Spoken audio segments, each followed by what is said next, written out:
Hi, I'm Ken Prager from Elkhart Model Railroad Club, and we're here tonight to take inexpensive rail cars that we can buy for $1, $2 at the train shows, auctions, flea markets, yard sales, whatever, and make actual really nice rolling stock out of them. You know, there's a certain amount of cars. I happen to pick this one up here for $2.95. Some of this stuff here was $1. I pick up stuff like that. You know, it's free.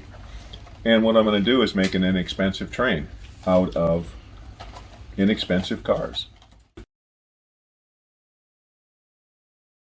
Now that we have the car out of the package, one of the things we're going to do is we're going to take off the truck from the bottom, and we're going to disassemble the truck. So we set the car over here for now, and we're going to take out the wheels. They're old plastic wheels, and we have a place to put them.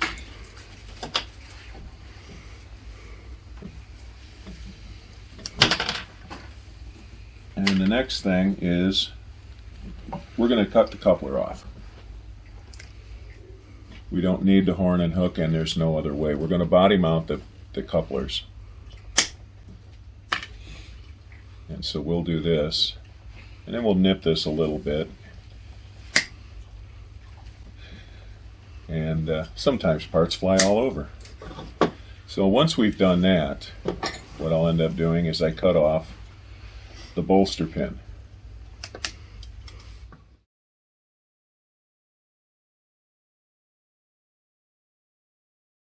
And then we'll take and we'll file this flat.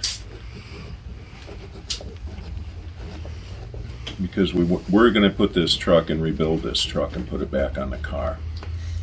So as you see, we've got two holes in this. Now if we're going to put an axle or a bolster pin through here, we're going to use a number 256 screw. If we bore through this small section here, we'll end up eating the whole truck up, and it'll just fall on through and it'll rattle all into place. So what I do is I turn them over, and I use baking soda, and I use super glue. And I use the thin, extra thin super glue. So we'll take and we just basically pour this, just tap it right in. And flatten it out a little bit.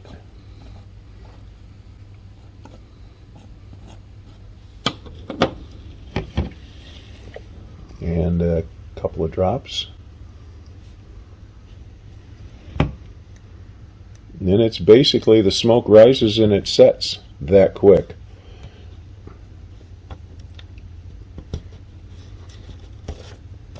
And then I turn it over just to make sure and do it one more time on this side, because I've had them, when I've turned them over, all the baking soda has poured back out. So you have to put the CA on both sides of the truck. And now we're ready to work with the truck.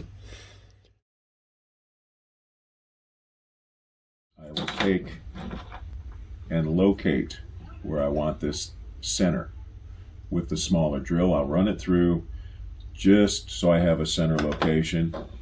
Then on the truck I will run the 1/8 inch through. But I still need to make it the same size as the screw because we want the axle to swivel. Then I will take an 84 thousandths and I will run it through the hole. And now what will happen is the screw will be able to fit down inside and allow the axle to swivel on the car. Now the other thing is we're going to take the truck tuner and we're going to tune the trucks. We want them and just move it back and forth and get the material to come out of it. And the reason that is we want them to ride, and we want it to run nice and smooth. So once we've done that to both sides, we'll put the wheel in, and it should just roll. really nice. Now, what we want to do is we want this truck to roll really nicely. And that's what we want the truck to be able to do. It's just roll right along without hardly any friction. Once we've done that, we want to go back to the frame. In the frame, most of the trucks you take apart, they have the big plastic pins, and these, when they go in there, they literally will rattle around. Okay, and the wheels go like that. So when the car goes down the track, it'll wobble all over the place. And that's one of the things with the inexpensive cars. They just are put together, and that's what they do. So what we've ended up with is we end up with these two holes drilled in here. I end up using and starting it in the center and use basically a 1/8 inch drill bit. I don't tap the holes in the car. The simple fact is the threads are way too fine. What I end up doing is I'll put it on the car,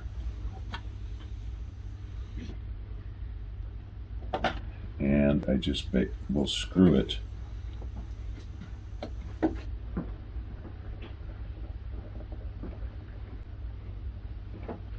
right into the car. And we have that. The truck will turn all the way around. You can take the wobble out of them. You can adjust them. The screws are fine enough that you can adjust the car to where it just turns. Or a little lighter, it will have the wobble. So you have your 3 points on your axis, so your car will stay on the track and not pull over.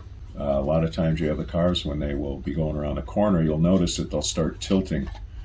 And the problem is they're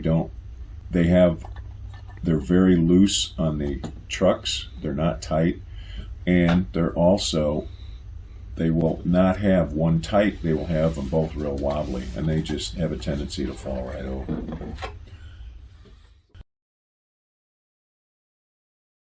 Now this particular car, to put the coupler in, you'll notice we have this bump coming out. Now if we put the coupler on with that bump there, what we're going to have is the coupler is going to be cockeyed. It'll be going down. So we don't want to do that, so we take and cut this off.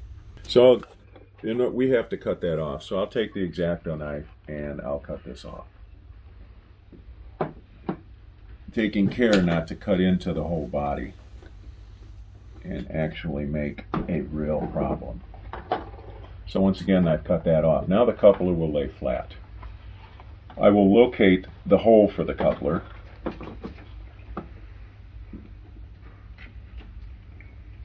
And I'll usually just kind of gauge this. There is no measurement. Some are all the way back on the body, some aren't. But what I will do is find the center with the drill. And it's usually the second board back. And I will bore another hole.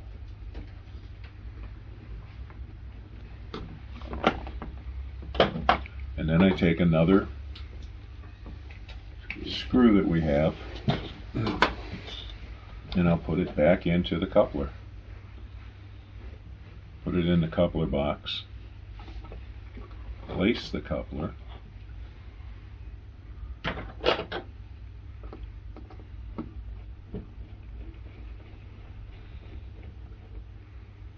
Snug it down. So now that I have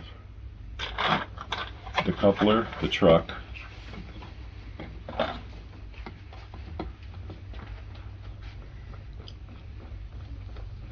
we'll put the truck on, adjust it properly, and I will put the other truck on.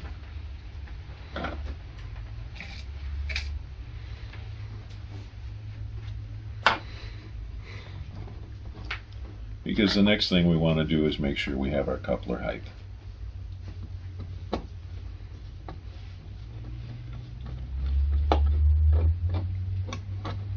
So So we're going to get the car set up. See, now we have the car rolling. We want to make sure our coupler height meets the NMRA standards. So once we've done that, we roll it right up, and it's right there. Sometimes they'll be running a little high, and we have to take, and we'll put in a coupler shim. Once again, these are KDs, but they're a coupler shim. And we'll put it on the bottom side to move the coupler down. Sometimes we have to cut into the body a little more to move the coupler up. But in this case, it matches. So we have that done.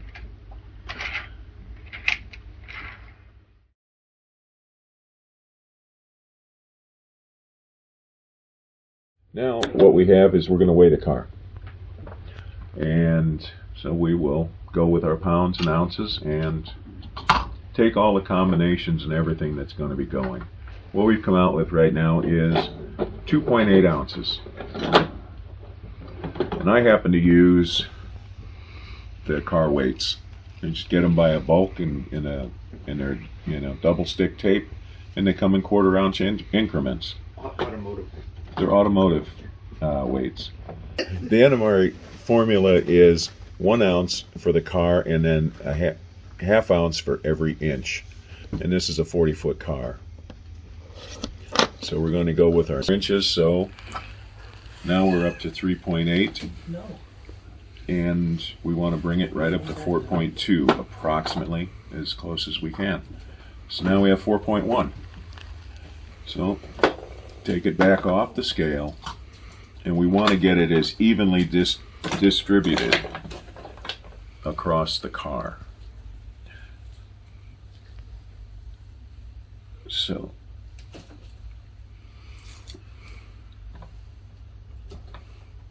as long as we stay inside the body and the perimeters, we're going to be okay.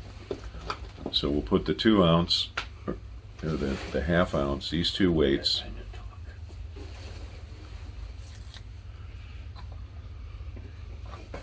right here, and we have 1/4 ounce left, so we're going to have to put it in the middle because we can't make one end heavier than the other. And then we put the body back on it.